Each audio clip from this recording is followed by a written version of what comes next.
"Can I play for food?" They mocked the homeless black boy. He was a former piano prodigy. The words cut through the crystal chandeliers and champagne bubbles of the Riverside Arts Foundation gala like a knife through silk. Every conversation stopped. Wine glasses froze mid-air. 200 heads turned in perfect unison toward the entrance of the grand ballroom. A black teenager, maybe 17, stood in the doorway. His clothes were layered chaos, an oversized jacket 3 sizes too big, jeans torn not by fashion but by wear, sneakers held together with duct tape. His hair was matted, uncombed, and dirt smudged his gaunt cheeks. In his trembling hands, he clutched a crumpled flyer advertising tonight's $500 per plate charity dinner to support young musical talent. "I can play," he said again, his voice cracking with a mixture of desperation and something else, something that sounded almost like defiance. "Just one song. For food. Anything. Please." The silence that followed was suffocating. Then someone laughed. It started as a snicker from a woman in a glittering gold dress, her neck dripping with diamonds that cost more than most people earned in a year. The laugh spread like wildfire through the crowd, growing louder, crueler, until the entire ballroom echoed with the sound of 200 privileged people finding humor in a starving boy's plea. "Security!" shouted Richard Caldwell, the foundation's president, a man whose silver hair matched his silver tongue and whose reputation for philanthropy was as carefully crafted as his custom-tailored tuxedo. How did this vagrant get past the front desk? The boy, whose name was Isaiah Bennett, though no one had bothered to ask, stood perfectly still as 2 security guards approached. His dark eyes swept across the room, taking in the opulent decorations, the ice sculptures, the tables laden with food that would mostly go to waste. His stomach had been empty for 2 days. "Wait." A voice rang out from the crowd. It belonged to Catherine Winters, a concert pianist in her 40s whose recent album had topped the classical charts. She wore a crimson dress and an expression of amused curiosity. "Let's see what he's got. This could be entertaining." "Catherine, don't be ridiculous," said Vincent Torres, the foundation's artistic director, adjusting his bow tie with irritation. "This is a black tie event, not a street performance venue." "Oh, come on, Vincent," Catherine purred, her voice carrying the kind of condescension that came from years of elite training. "When was the last time we had real entertainment at one of these boring dinners? Let the kid play. It'll be a funny story for next week's society pages." Vincent sighed, clearly calculating the social dynamics of refusing a celebrity donor. "Fine. One song. Then security escorts him out." Isaiah's jaw tightened, but he nodded. His fingers, despite being dirty and cracked from the cold, moved unconsciously in patterns against his thighs, muscle memory of keys that weren't there. "There's a piano in the corner," Catherine said, gesturing lazily toward a pristine Steinway grand that sat decoratively in the ballroom, rarely played, mostly admired. "Show us what you've got, street musician." The crowd parted, creating a path lined with barely concealed smirks and raised phones. Already, people were texting their friends about the bizarre entertainment interrupting their charity dinner. Isaiah walked toward the piano, his worn sneakers silent on the polished marble floor. What none of them knew, what none of them could have imagined in their comfortable, privileged worlds, was that Isaiah Bennett had been, 3 years ago, the youngest person ever admitted to the Berkshire Conservatory's elite piano program. A child prodigy who'd performed at Lincoln Center at age 12, whose interpretation of Rachmaninoff had been called transcendent by the New York Times, whose future had seemed limitless. Until his mother got sick. Until the medical bills devoured everything. Until the conservatory scholarship was revoked when he missed too many classes to work 3 jobs trying to save her. Until she died anyway, leaving him with nothing but debt, grief, and hands that still remembered every key, every chord, every impossible passage of music that had once been his entire world. Isaiah sat at the piano bench, and for just a moment, his fingers hovered over the keys. The last time he touched a real piano had been 14 months ago, a brief stolen moment in a shopping mall before security chased him away. Since then, he'd practiced on drawings, on tabletops, on the cold air itself. "What are you waiting for?" someone called out. "Stage fright." More laughter. Isaiah closed his eyes. In the darkness behind his lids, he could hear his mother's voice from his last performance, 3 years ago. "Baby, when you play, don't play for them. Play for the music. The music doesn't care about anything except the truth." His fingers found the keys. The sound that emerged silenced the room instantly. Not with perfection. The first few notes were hesitant, rusty from disuse. But there was something in those notes, something raw and real that made every musician in the room go very, very still. Catherine Winters felt her smile falter.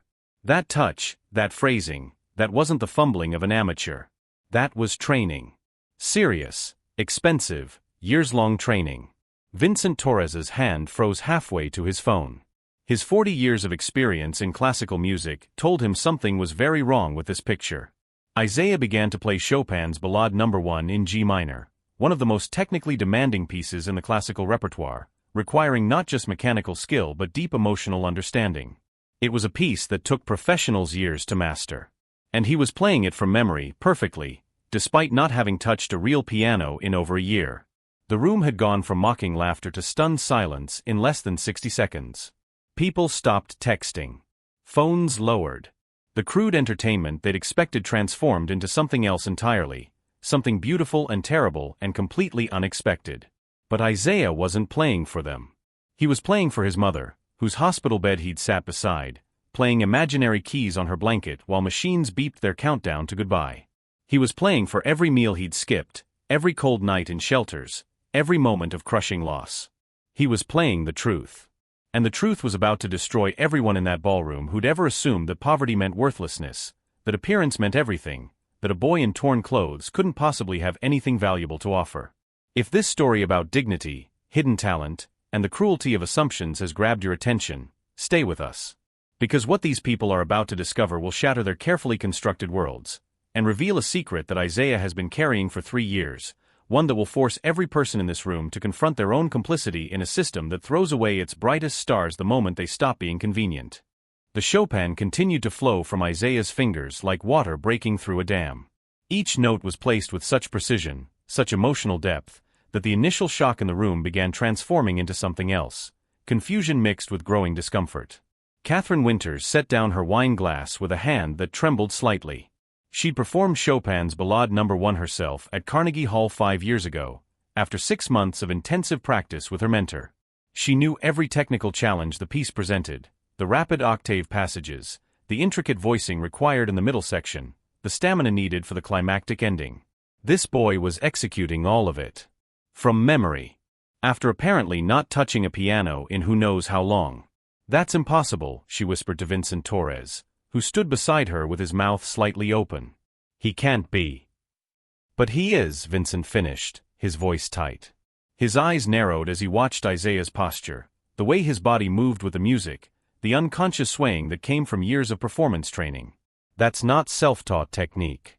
That's conservatory level. Maybe higher. Richard Caldwell, the foundation president, felt his carefully maintained smile begin to crack.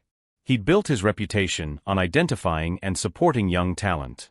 How had he just tried to throw out what was clearly an extraordinarily gifted musician? Worse, how many people had filmed him doing it? His eyes scanned the room, counting the phones still pointed at the piano. At least 30. 30 witnesses to what would look, in retrospect, like exactly the kind of elitist cruelty his foundation claimed to fight against. "We need damage control," he muttered to his assistant, a young woman named Jennifer who stood frozen beside him. "Find out who he is. Now." But Isaiah was lost in the music now, his eyes still closed, his fingers dancing across keys he dreamed about for 14 months.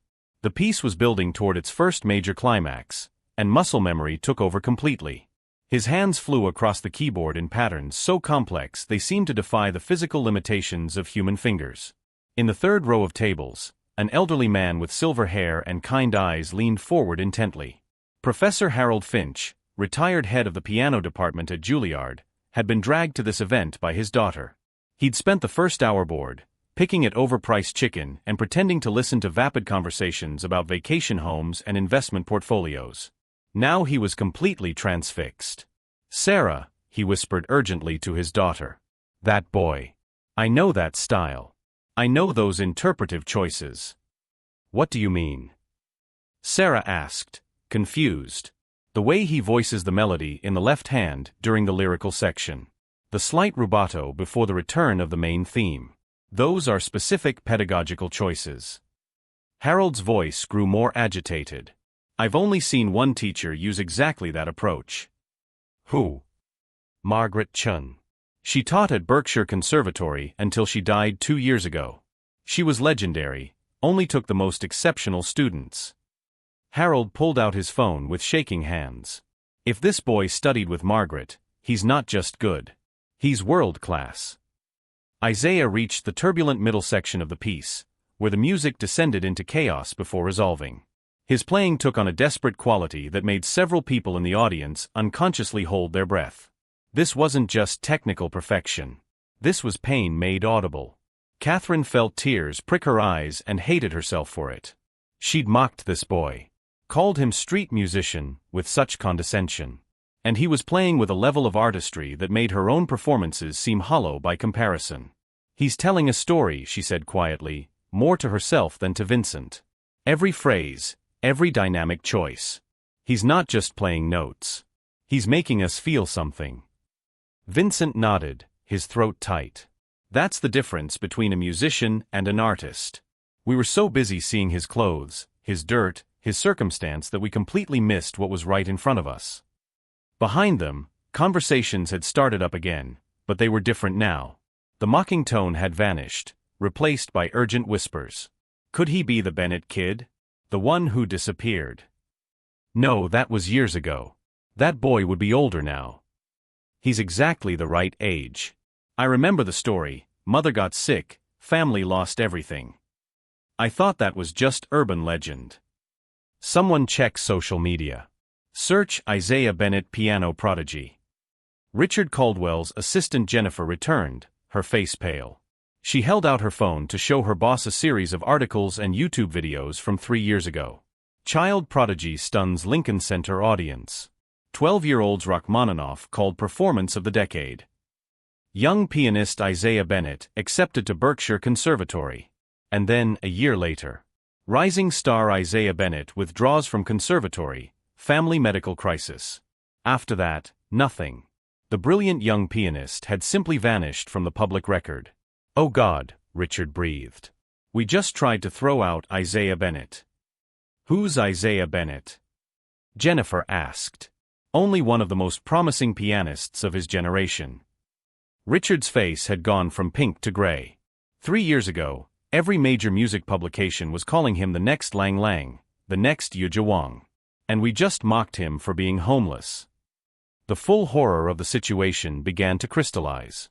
This wasn't just embarrassing.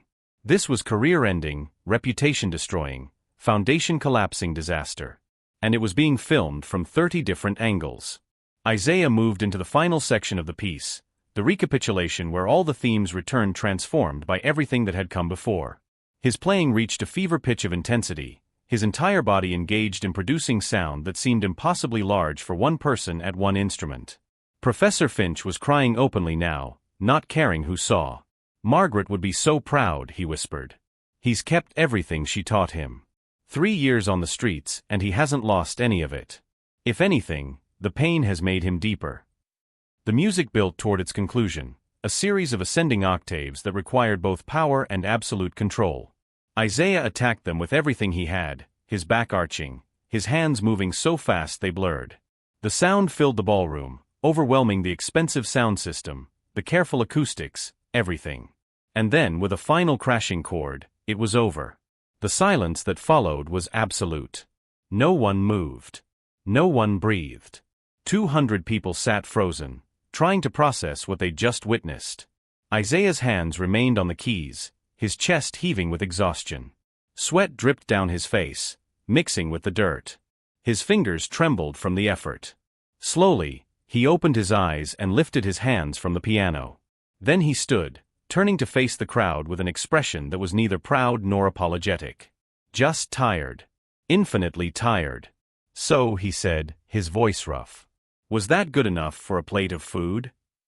The question hung in the air like smoke. Isaiah's eyes swept across the crowd, taking in their stunned faces, their phones still recording, their expensive clothes and guilty expressions. He'd asked for food. They'd given him mockery. Now they owed him an answer. It was Professor Harold Finch who moved first. The elderly man stood from his seat, his chair scraping loudly against the marble floor, breaking the spell of silence. He began to clap, slow, deliberate applause that echoed through the massive ballroom. Others joined hesitantly.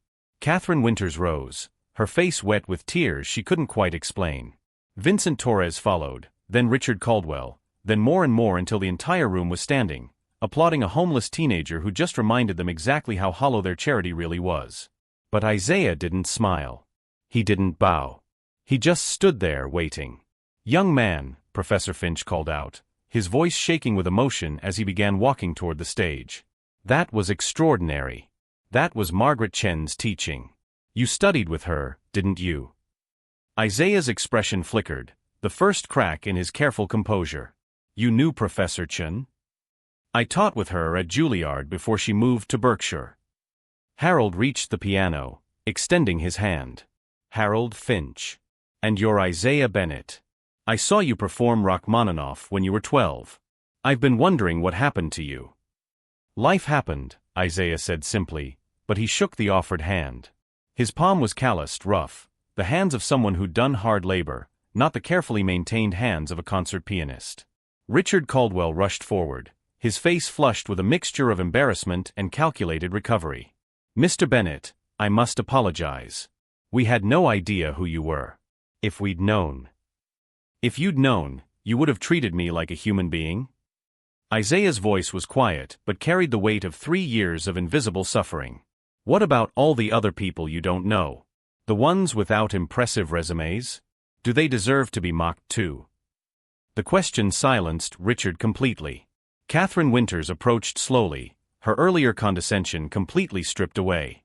"Isaiah, may I call you Isaiah? That was the most moving performance of Chopin's Ballade I've ever heard. And I've heard it performed by masters." She paused, struggling with words. "I said terrible things. I treated you like a joke. There's no excuse for that."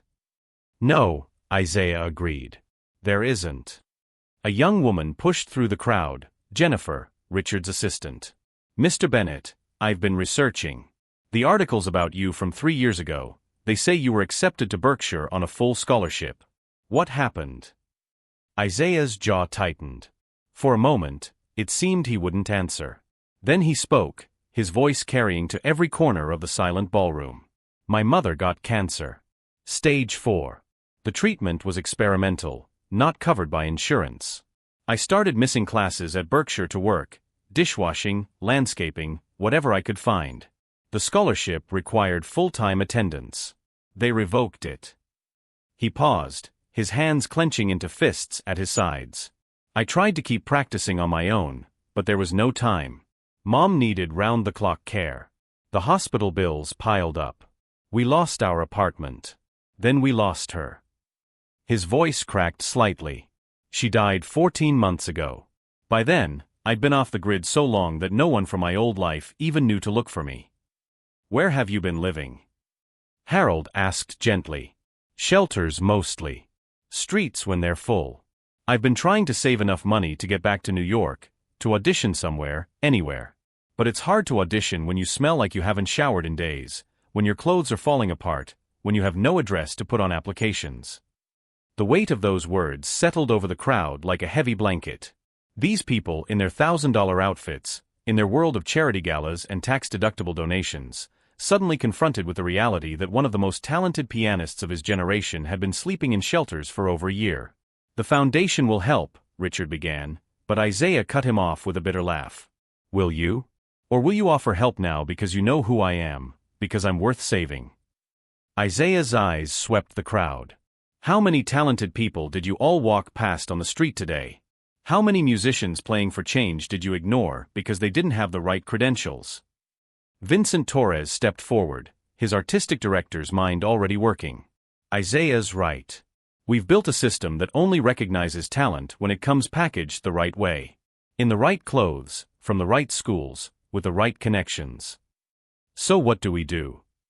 Catherine asked. "How do we fix this?" Isaiah pulled something from his jacket pocket, a worn digital recorder, barely bigger than his thumb. "We start by telling the truth." Richard's face went pale. "What is that?" "I've been recording since the moment I walked in." Isaiah held up the device. Every laugh, every mocking comment, Every word you said when you thought I was just another homeless kid you could dismiss." He turned to face Richard directly. "Including you, Mr. Caldwell, telling security to remove the vagrant." The color drained from Richard's face. "You can't, that's not legal." Actually, a new voice interjected. A woman in her 30s stepped forward from the crowd. "It is. I'm Rachel Morrison, attorney specializing in media law. Connecticut is a one-party consent state. Mr. Bennett has every legal right to record conversations he's part of." Isaiah nodded at Rachel gratefully, then continued. "I didn't come here just to play piano. I came here to prove a point. This is the 5th charity gala I've crashed in the past 2 months. 5 different cities, 5 different foundations, all claiming to support young musicians." He pulled out his phone, cracked screen, held together with tape, but functioning. "And all 5 treated me exactly the same way. Like trash.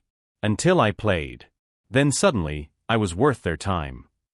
Professor Finch's eyes widened with understanding and something like admiration. "You've been documenting the system. Showing how these institutions only value talent when it's convenient."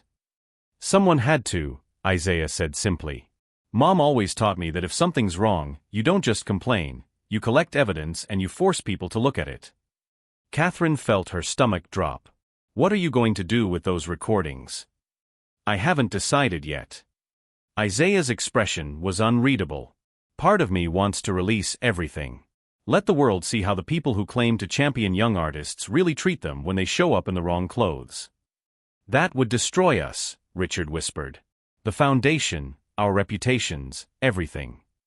"Maybe you deserve to be destroyed," Isaiah shot back. "Maybe that's what needs to happen for real change." The ballroom erupted in urgent whispers. People were already calculating the damage, imagining the headlines, seeing their carefully constructed public images crumbling. But Harold Finch approached Isaiah with a different expression, respect mixed with concern. "Isaiah, what would you need? Not charity. Not pity. Real, practical help to get back to where you should be." Isaiah was silent for a long moment, studying the old professor's face. Finally, he spoke. "A place to live.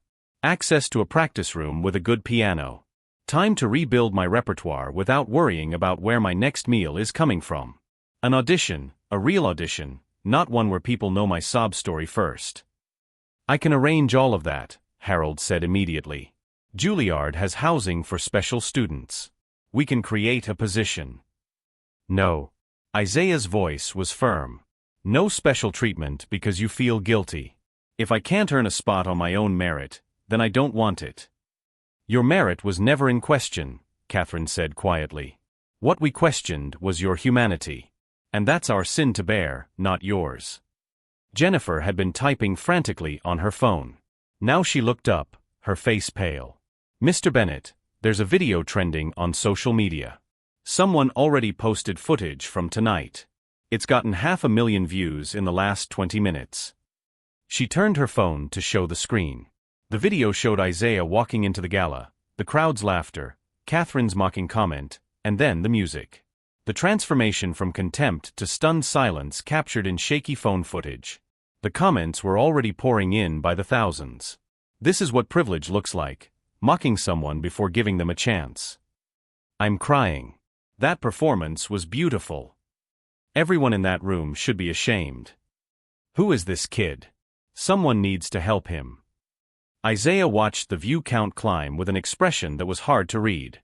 "Well," he said finally, "I guess the decision about releasing the recordings is out of my hands now."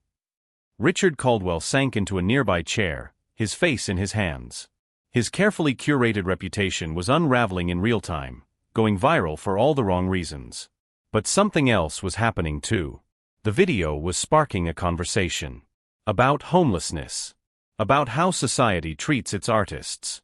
About the gap between the wealthy elite's proclamations of caring and their actual behavior.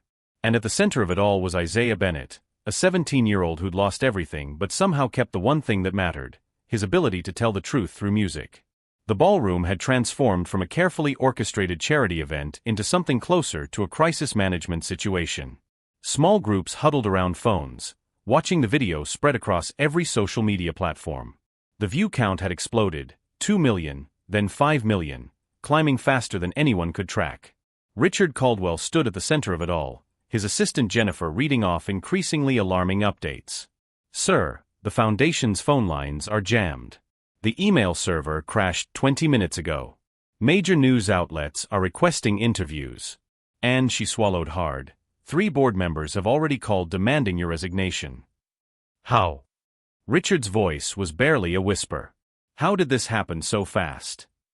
"Because it's real," Isaiah said, still standing by the piano. "People recognize authenticity when they see it. They've been watching charity galas and fundraising events for years, wondering if any of it actually matters. Tonight, they got their answer." Catherine Winters had pulled up the video on her own phone, watching with growing horror as her words, "Let the kid play. It'll be a funny story for next week's society pages," played back in crystal clear audio. The comments beneath were brutal. "She treats a homeless child like entertainment and calls herself an artist?" The cruelty in her voice is chilling. "This woman has a Grammy. And this is how she treats young musicians." Her hands trembled as she set the phone down. "I need to make a statement. I need to apologize publicly." "Will you?" Isaiah's question cut through her panic. "Will you apologize because you're sorry, or because you got caught?" The brutal honesty of it made Catherine flinch. But before she could answer, Vincent Torres stepped forward, his phone clutched tightly. "It's not just us," he said, his voice strained. "Isaiah, the other galas you attended, videos are surfacing from those too. Philadelphia, Boston, Chicago. Someone recorded you at each one, and they're all going viral simultaneously." Isaiah's expression shifted, surprise mixed with something else. He pulled out his phone, scrolling quickly. "I didn't release those. I only recorded audio." "Then who?" Vincent started, but stopped as a new video appeared on his feed. This one was different. It was professionally edited, cutting between all 5 galas, showing the same pattern repeating over and over. Wealthy donors laughing. Security moving to remove him. Then, invariably, someone challenging him to play. And the performance that followed, different pieces, different pianos, but the same transcendent artistry that left crowds speechless. The video ended with a title card. "The Invisible Virtuoso, 5 galas. 5 cities. 5 opportunities to see talent. How many times will we choose to see poverty instead?" Credits rolled. Director, Christina Park. Production, Independent Documentary Films. "There's a filmmaker," Isaiah breathed. "She approached me 3 months ago after the Boston event. Said she was documenting institutional failures in arts funding. I didn't know she'd gotten footage from all of them." Harold Finch pulled up the filmmaker's website on his tablet. Christina Park was an award-winning documentarian who'd spent the last year investigating the gap between arts organizations' state admissions and their actual practices. The videos weren't just about Isaiah, they were part of a larger project exposing systemic hypocrisy. "She played you," Richard said bitterly. "Used you to make her point." "No," Isaiah corrected, his voice sharp. "She documented the truth. You played yourselves. All of you. She just made sure the world was watching." The ballroom doors burst open and a woman in her 40s rushed in, camera operator trailing behind her.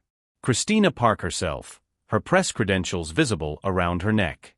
"Mr. Bennett," she called out, making her way through the crowd. "I apologize for not getting your explicit consent before releasing the footage, but the Boston video went viral organically this afternoon. Once that happened, I had to release the full project or risk losing control of the narrative." "How many views?" Isaiah asked. "Combined? 40 million and climbing. It's the #1 trending topic worldwide." Christina's eyes were bright with the intensity of someone whose life's work was finally breaking through. "Isaiah, you've become the face of a movement. #The Invisible Virtuoso is everywhere.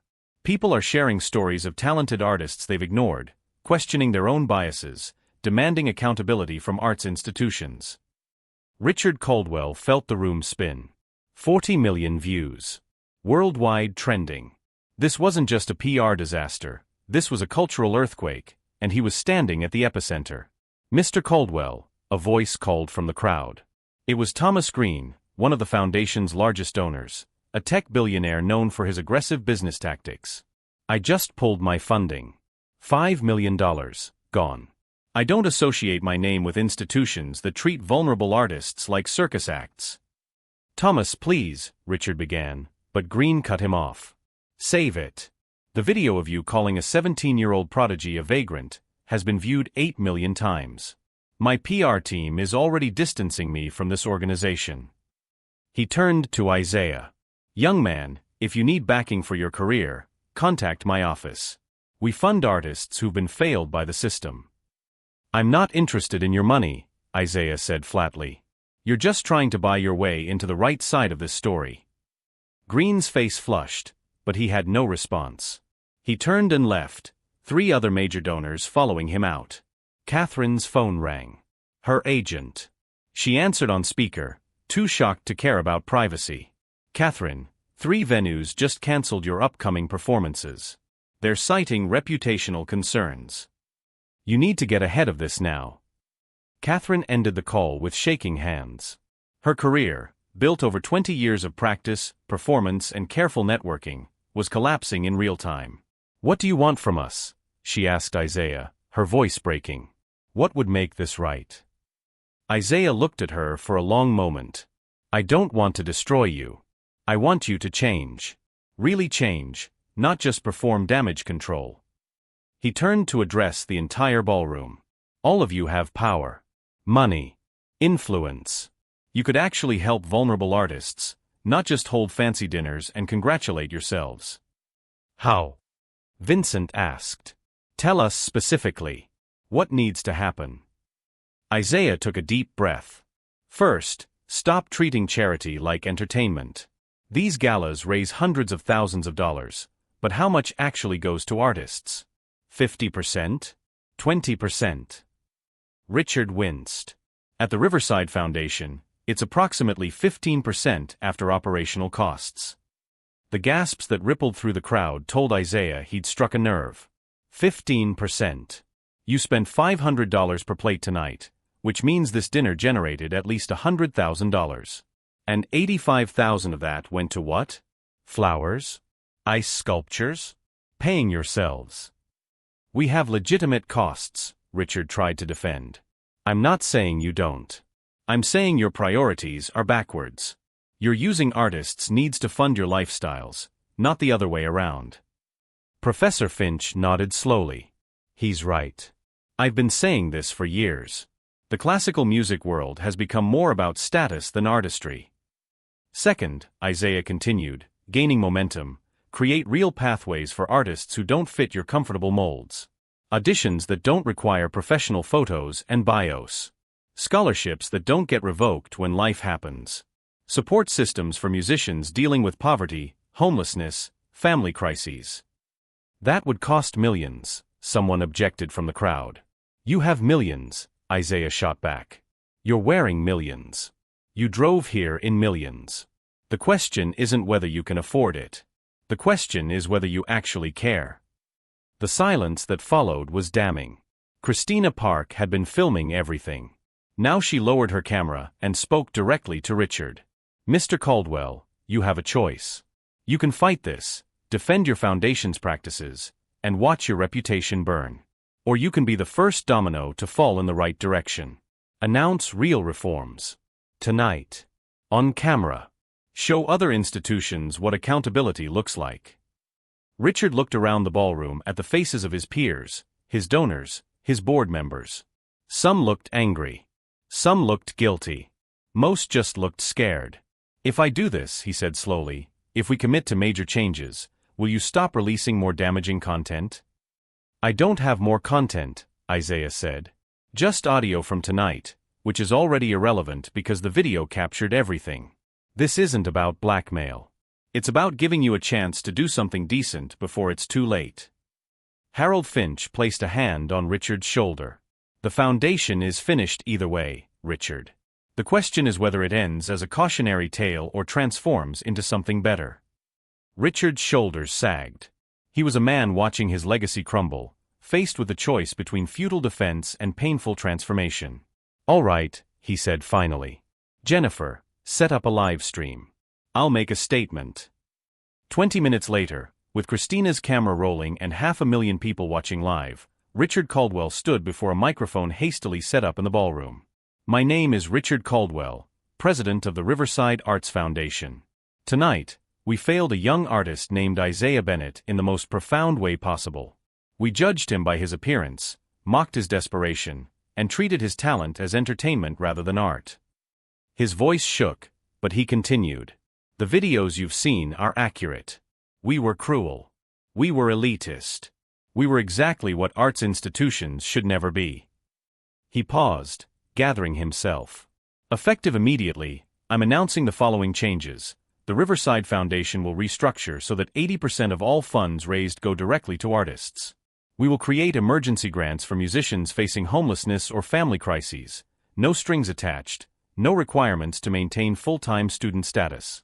We will fund anonymous auditions where talent is judged purely by sound, not appearance or background. And, he added, his voice dropping, I'm stepping down as president. Not because I'm being forced to, but because this institution needs leadership from someone who hasn't forgotten what actually matters. Professor Harold Finch has agreed to take over, if the board approves. The live stream chat exploded with reactions, skepticism, cautious hope, demands for more specific commitments. Isaiah watched it all from the side of the stage, his expression unreadable. Catherine approached him slowly. I'm making my own statement tomorrow. Donating my fee from tonight to homeless musician programs. It won't erase what I said, but maybe it's a start. Maybe, Isaiah acknowledged. Actions matter more than apologies. I know. Catherine paused. For what it's worth, you're right about everything. We built a system that protects us and abandons everyone else. And it took a homeless 17-year-old to make us see it. Isaiah looked at her, and for the first time that night, his expression softened slightly. I'm not trying to destroy people. I just want the system to work for everyone, not just those who already have everything. The live stream ended. Richard stepped away from the microphone, looking 10 years older than he had an hour ago. But something had shifted. In ballrooms across the country, other foundation presidents were having emergency meetings, realizing that what had happened to Richard could happen to them. The conversation had changed, and there was no going back. 6 months later, Carnegie Hall in New York was packed to capacity. Every seat filled, standing rooms sold out, people crammed into the aisles despite fire code regulations. The air hummed with anticipation, so thick it was almost visible. Isaiah Bennett was about to perform his first major concert since disappearing from the public 3 years ago. The journey from that viral night at the Riverside Gala to this moment had been anything but simple. The videos had ultimately reached over 200 million views worldwide, sparking what music journalists were calling the Great Reckoning in classical arts institutions. 17 major foundations had restructured their funding models. 8 presidents had resigned. Dozens of emergency grant programs for vulnerable artists had been established. The conversation about who deserved access to art education had fundamentally shifted. But the cost had been brutal. Richard Caldwell's foundation had survived barely, under Harold Finch's leadership. Richard himself had retreated from public life, his reputation permanently scarred. Some called him a villain.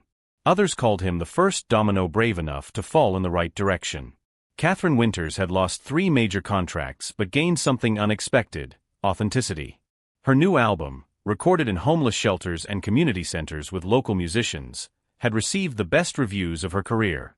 She was in the audience tonight, 3rd row, her face peaceful in a way it hadn't been 6 months ago. Vincent Torres now ran a non-profit connecting street musicians with formal performance opportunities. He told a reporter last month, Isaiah didn't destroy us. He showed us we'd already destroyed ourselves. He just had the courage to make us look in the mirror.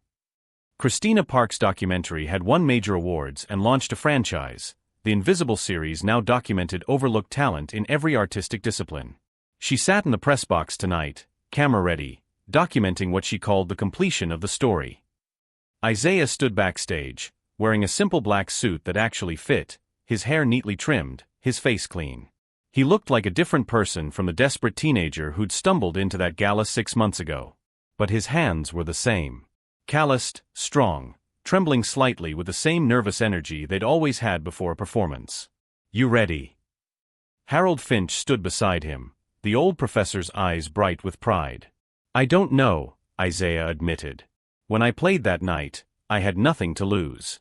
Now you have everything to lose," Harold finished. "Welcome to every performer's nightmare. The difference is, you've already survived worse." Isaiah nodded, closing his eyes. In the darkness, he could hear his mother's voice, the same words she'd spoken before his Lincoln Center debut at age 12. "Baby, remember, the piano doesn't care if you're scared. It just wants the truth." The stage manager gave the signal. Harold squeezed Isaiah's shoulder once, then stepped back. Isaiah walked onto the stage. The applause was deafening, a standing ovation before he'd played a single note. But this wasn't the guilty, uncomfortable applause of people who'd been caught behaving badly. This was something else: recognition, respect, and the collective hope that talent could survive anything if given the chance. Isaiah sat at the piano, not a Steinway tonight, but a Bosendorfer Imperial, one of the finest instruments in the world. He adjusted the bench, finding the right position, and the audience slowly quieted. "6 months ago," Isaiah said into the microphone, his voice carrying to every corner of the hall, "I walked into a charity gala and asked if I could play for food. The people there laughed at me. They assumed that poverty meant I had nothing valuable to offer." He paused, letting the words settle. Half the audience had seen the videos. The other half had heard about them. Everyone knew this story. But they were wrong. Not because I'm special, but because their assumption was fundamentally broken. There are thousands of Isaiah Bennetts out there, artists sleeping in shelters, musicians playing for change on street corners, dancers working 3 jobs just to afford a studio hour. We're invisible until we prove we're worth seeing. His hands moved to the keys, not playing yet, just resting there. "Tonight, I'm not playing for food. I'm playing for every artist who never got a second chance. For my mother, who believed in me when no one else did. And for everyone who watched those videos and decided to actually do something instead of just feeling guilty." He began to play. Not Chopin this time. Not Rachmaninoff. Instead, he played a piece he'd composed himself over the past 6 months, Elegy for the Invisible. It was a work that combined classical structure with jazz improvisation, street musician rhythms with conservatory technique. It was everything he'd lived, every contradiction of his existence, translated into sound. The piece opened softly, almost inaudibly, like a heartbeat in the distance.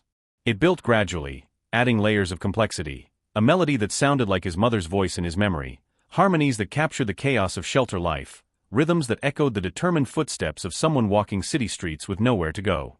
In the audience, people began to cry. Not the performative tears of the gala attendees 6 months ago, but genuine grief for opportunities lost, potential wasted, talent discarded. The music swelled into something angry, discordant, the sound of doors closing, scholarships revoked, security guards forcing artists back onto streets. Isaiah's fingers attacked the keys with a ferocity that made several people gasp. Then, gradually, the anger transformed. New voices entered the composition.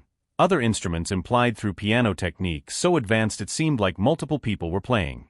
These were the voices of everyone who'd helped him these past 6 months. Harold's patient mentorship. Christina's unflinching documentation. Even Richard's painful accountability.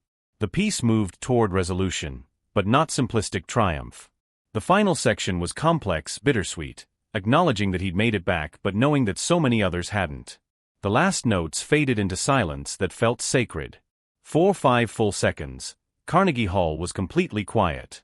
Then the applause erupted like thunder. People surged to their feet, crying, shouting, clapping until their hands hurt. The ovation lasted 12 minutes, one of the longest in the venue's modern history. Isaiah stood, bowing deeply, his own face wet with tears. This wasn't vindication. This was mourning and celebration and recognition all tangled together. When the applause finally subsided enough for him to speak, Isaiah returned to the microphone. "The funds from tonight's performance aren't going to me.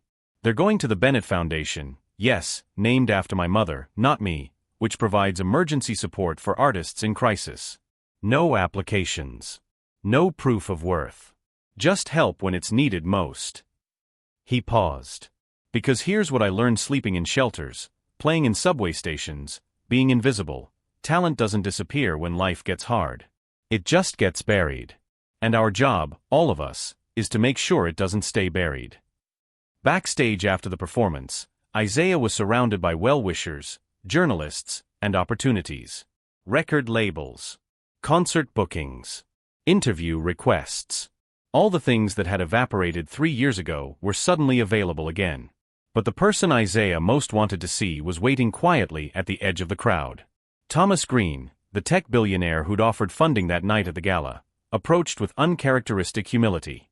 "Mr. Bennett, I owe you an apology. You were right to reject my offer. I was trying to buy redemption, not actually help." "And now?" Isaiah asked. "Now I'm funding the Bennett Foundation. Anonymous donation, no press release, no naming rights. Because you taught me something important. Charity isn't about making donors feel good. It's about actually changing lives." Isaiah shook his hand. "Thank you. That matters." Harold Finch appeared with news. "Isaiah, I just got off the phone with Juilliard's president. They want to offer you a position, not as a student, as junior faculty. Teaching artist program, working with students from non-traditional backgrounds." "Students like I was," Isaiah said softly. "Exactly. You'd still perform, still compose, but you'd also mentor the next generation. Make sure they don't fall through the cracks the way you did." Isaiah looked around the backstage area, at Christina filming, at Catherine waiting to congratulate him, at the crowd of strangers who become invested in his story. 6 months ago, he'd been invisible. Now he was perhaps too visible, his story commodified, his struggle transformed into inspiration porn for people who wanted to feel good about the world. But he'd also forced real change. Artists were getting help who wouldn't have before. Institutions were questioning their practices. The conversation had shifted. "I'll take it," Isaiah told Harold. "On one condition, I teach at Juilliard, but I also spend time in shelters, community centers, places where the invisible artists are. Because if we only help people once they prove they're exceptional, we've missed the point entirely." Harold smiled. "Margaret would be proud of you. You learned her most important lesson. Talent is abundant. Opportunity is rare. And our job is to make opportunity less rare." 3 months later, Isaiah stood on a different stage, a community center in Brooklyn, paint peeling from the walls, folding chairs instead of plush seats. 30 teenagers sat before him, most from neighborhoods where a Carnegie Hall concert was as realistic as a trip to the moon. "Who here plays an instrument?" Isaiah asked. 5 hands went up. "Who here wants to play but thinks they can't afford it?" 23 hands shot up. Isaiah smiled. "Let me tell you a story about a 17-year-old who walked into a fancy gala in torn clothes and asked if he could play for food."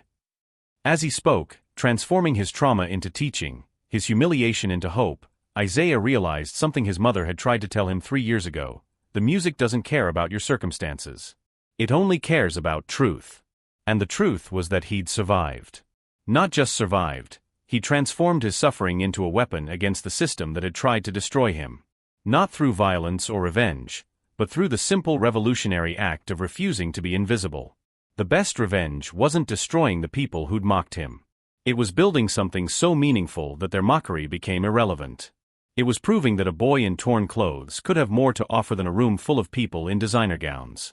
It was showing the world that dignity, talent, and human worth had nothing to do with bank accounts, zip codes, or the right connections, and everything to do with the courage to keep creating beauty even when everyone insisted you were worthless. If this story of resilience, transformation, and the power of refusing to be silenced moved you, share it. Subscribe to this channel for more stories about people who refuse to let the world define their worth, who turned their pain into purpose, and who proved that sometimes the most revolutionary thing you can do is simply refuse to disappear. Because Isaiah's story isn't just about one talented teenager, it's about every person society has deemed invisible, every artist the system has failed, every dream that survived despite impossible odds. That's a story worth remembering. That's a truth worth sharing.